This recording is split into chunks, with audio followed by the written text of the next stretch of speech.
শুভেচ্ছা ও স্বাগত voice of ক্যালকাটায় সবাইকে। আপনারা দেখছেন ভয়েস অফ ক্যালকাটার সংবাদভিত্তিক অনুষ্ঠান।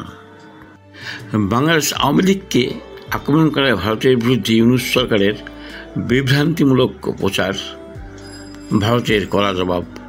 দেখবেন এই সংক্রান্ত একটি প্রতিবেদন। বাংলাদেশের অন্তর্বর্তী সরকার মোহাম্মদ ইউনূসের নেতৃত্বে বুধবার যে বিবৃতি জারি করেছে তা নিঃসন্দেহে একটি কূটনৈতিক অসৌজন্য আচরণ এবং ভারত বিরোধী অপপ্রচারের প্রকৃষ্ট দৃষ্টান্ত। ঢাকার বিদেশ মন্ত্রক সরাসরি অভিযোগ করেছে যে ভারতের রাজধানী দিল্লি ও কলকাতায় নাকি নিষিদ্ধ আওয়ামী লীগের কার্যালয় চলছে।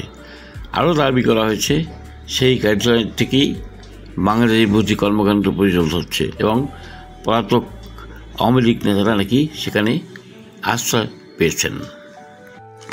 ভারত সরকারের পক্ষ থেকে দ্রুত এই অভিযোগকে সম্পূর্ণ ভিত্তিহীন ও মিথ্যা বলে উড়িয়ে দেওয়া হয়েছে। বিদেশ মন্ত্রকের মুখপাত্র রণধীর জয়সওয়াল স্পষ্ট ভাষায় জানিয়েছেন, ভারত নিজের ভূখণ্ড থেকে অন্য কোনো দেশের বিরুদ্ধে রাজনৈতিক ষড়যন্ত্র কখনো অনুমোদন করে না। ভারত সরকারের কাছে এমন কোনো তথ্য নেই যে আওয়ামী লীগ ভারতের রাজনৈতিক কার্যকলাপ চালাচ্ছে। বাংলাদেশের অন্তর্বর্তী সরকারের বিবৃতি সম্পূর্ণ ভুল এবং তা ভুল জায়গায় পাঠানো হয়েছে। একই সঙ্গে ভারত স্পষ্ট করে দিয়েছে তারা চায় বাংলাদেশে যত দ্রুত সম্ভব অবাধ ও সুষ্ঠু নির্বাচন হোক, যেখানে জনগণের রায় প্রতিফলিত হবে। ভারতের বিরুদ্ধে এই ধরনের বিবৃতি জারি ইউনূস সরকারের উদ্দেশ্যপ্রণোদিত মিথ্যাচার, যার মধ্যে দিয়ে ইউনূস সরকারের লক্ষ্য ভারত বিরোধী, তার স্পষ্ট উদাহরণ ভারতের সঙ্গে কূটনৈতিক সম্পর্কে ফাটল ধরানো, আওয়ামী লীগের জনপ্রিয়তাকে আন্তর্জাতিকভাবে প্রশ্নবিদ্ধ করা, বাংলাদেশে বর্তমান রাজনৈতিক অস্থিরতা থেকে দৃষ্টি ঘোরানো। বাস্তবে আওয়ামী লীগকে টার্গেট করে ইউনূস সরকার যে বক্তব্য দিয়েছে তা বাংলাদেশের গণতন্ত্রকে আরও বিপন্ন করছে। একটি দেশের বৈধ রাজনৈতিক দলকে নিষিদ্ধ ঘোষণা করেই থামেনি, এবার সেটিকে ভারতের মাটিতে কার্যালয় চালানো বলে প্রচার করা হচ্ছে, যা আন্তর্জাতিক কূটনৈতিক নীতির সুস্পষ্ট অবমাননা।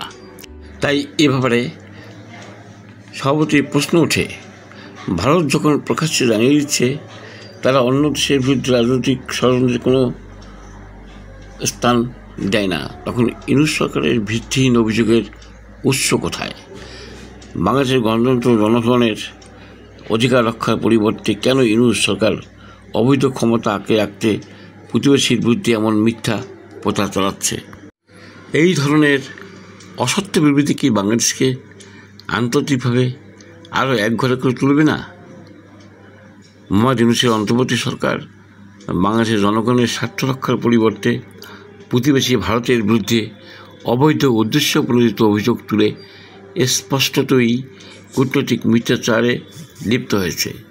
ভারতে দৃঢ় জবাব প্রদান করছে এই সরকার কেবল নিজেদের ব্যর্থতা ঢাকতে এবং আওয়ামী লীগের রাজনৈতিকভাবে দমন করতে ভারতকে জড়িয়ে কেবল মিথ্যা আশ্রয় নিচ্ছে।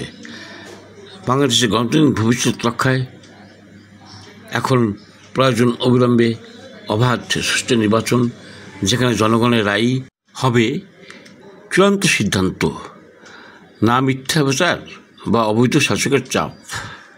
Voice of Calcutta.